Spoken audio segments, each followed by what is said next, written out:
Awak dia jadi macam tu lah. Kan tak? Bulan lepas tak main macam pinta.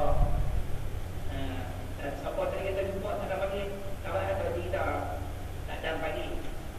Saya untuk mak saya tak pasang ramai. Tapi ada juga yang saya jumpa ramai rakyat-rakyat Malaysia, sahabat-sahabat tuan anak-anak murid kita ramai juga. Jadi maknanya kita kembali pada Al-Baqarah tadi. Benda yang kita tak suka Allah kata ada kebaikan. Benda yang kita terhengkit-hengkit sangat nak jaga-jaga ada keburukan. Lagi satu saya nak sebut lah pengalaman catatan sejarah lah. Bukan hadis ni, ini sejarah kita tengok. Kalau naik dengan cepat, dia akan jatuh cepat. Saya nak naik lama-lama tu tak jatuh-jatuh ni. Kalau jatuh, tak pernah lama 20 tahun dah duduk bidang dakwah. Lama dah cukup lah 20 tahun kira lama lah. Naik perut naik tu. Jaga-jaga. Jangan syok kan. Tak kita merok-merok jatuh. Gigi jatuh dah nampak. Tak apa, nak panggil lah. Saya kalau pulang Pinang tak bawa Pak Cik Johor dah nak. Ambil nak pergi bini kan tu. Bukan cakap Covid selama nak pergi bini tu. Terengganu pun nak pergi bini kan tu. 2 hari ni aku boleh masuk bila-bila. Bukan selama dia nak pergi bini. Dia kata senyap lah kalau Ustaz main ni. Banyak orang yang cantik. Saya tanya perempuan saya macam mana. Dia pun nak pergi bini. Dia nikah lah. Saya kata ikhlas. Ikhlas. Dengar suara tak ikhlas. Dengar suara tak ikhlas. Ikhlas dia bini aku. Kan? Jadi cerita Al-Baqarah 216 aku jadikan pegangan. Saya di rumah saya, ayat tu memang ada. Saya letak sebagai panduan untuk saya dan keluarga saya. Ingat, benda yang kita tak suka Allah jamin ada kebaikan. Benda yang kita terhengkit-hengkit dengan ada keburukan. Allah tahu sedangkan kita tidak tahu. Ingat ayat panduan hidup. Quran ini kan udah petunjuk, bimbingan bagi kita sampai ke Quran selamat. Baik, ini jadi Allah. Jadi seronoklah golongan ini kerana mereka dapat mewarisi bumi syurga dengan sebebas-bebasnya syurga seluas langit dan bumi. Mu'iddat lil muttaqin wa jannah wasari'u ila maghfiratin min rabbikum wa jannatin 'arduha as-samawati wal ardh mu'iddat lil muttaqin. Itu ayatnya Ali Imran 133. Seluas langit dan bumi. Yang kata syurga ayat kata langit ni kita naik kapal terbang. Dia beritahu kita macam satu TV depan kita tu.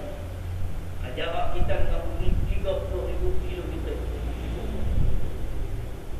30. Firefly dia tak tinggi. Firefly dia dekat 10-16,000 meter. Dia tak boleh terbang tinggi. Yang langsung tak boleh terbang ialah kapal terbang yang tak ada enjin. Yang tu tak boleh terbang itu. Jadi baru ni betul lah. Saya naik Firefly, dijumpa pilot. Nak tanya sikit, tuan pilot ada apa aja? Kapal terbangnya ada enjin lah. Jadi kita betul. Ada apa ada? Ada apa? InsyaAllah dengan bimbang. Baru dia tahu banyak ada orang enjin.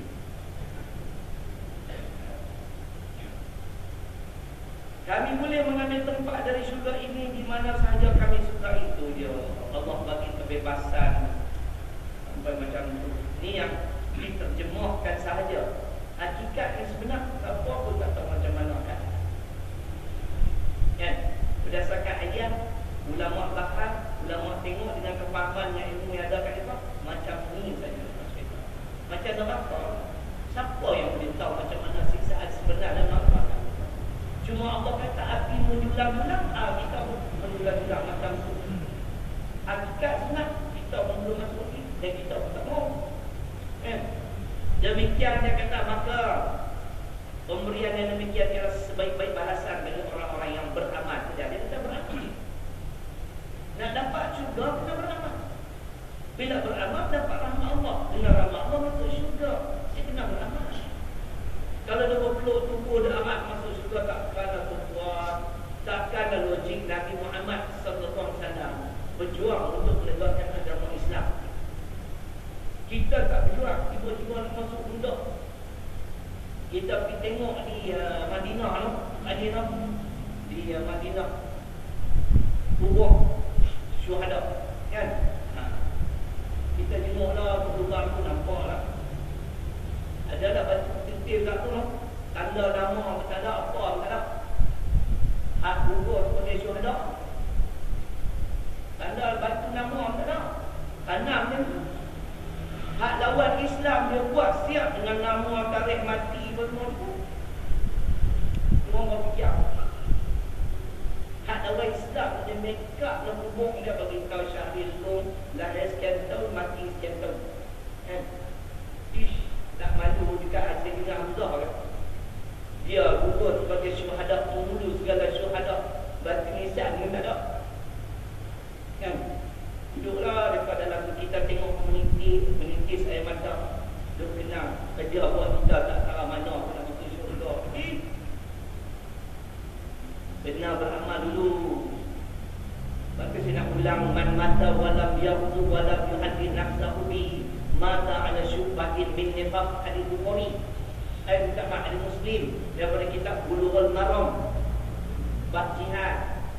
Siapa yang mati tak pernah berjihad dan tak pernah terlintas dalam hati untuk berjihad. Berjihad di sini adalah menegakkan agama Islam. Maka mati orang jenis ni mati munafik. Tuan bayang tengok, dia lawan Islam tak? Tentang Islam, cuma dia tak pernah berjihad. Cita-cita untuk berjihad, menegakkan agama Allah pun tak ada. Mati munafik. Kalau mati dalam keadaan menentang agama Allah, fikir sendiri, logik dia di situ ke? Tadi ibu kita semayang jenazah. Jangan saja semayang ya tuan-tuan, jadikan akibat.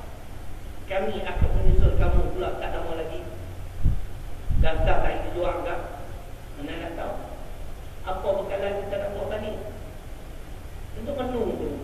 Sebab itu akhiru min zikri hadhil ladzat. Hadis riwayat Tirmizi mengajar kita, Nabi mengajar kita perbanyakkanlah mengingati pemutus segala kelazatan. Kelazatan di sini adalah mati. Bila ingat mati, oi, syok-syok pun jadi tak syok baru. Aku nak sonok makan rasa selera kan? Apa tu yang potek? Kalau tak boleh rapi dah, potek. Tapi sapu dia lah 5 pinggan. Kan sebelum mati makan bilang. Itu akhlak orang. Ini dalam hadis-hadis cerita tuan-tuan. Kalau kita terjebak dengan satu dosa, walaupun dosa kecil, tapi bila 2-3 hari dia teringat, kenapa lah aku buat tu, tanda iman. Penyesalan timbul. Itu tanda kita beriman. Kalau buat dosa kecil pun tak heran besar sangat, ini memang confirm. Dan cuba kita buat silap, tersalah, terlanjur, tapi menyesal 2-3 hari itu dia teringat, aku tanda baik. Iman ada lah. Sebab tu dia kita banyak memperingatkan mati, mengingati mati, memutus segala kelazatan. Sebab tu kena sonok kokoh duk rumah hebat, pandai kereta besar, fikir tengok tadi kalau mati lah. Saya ingat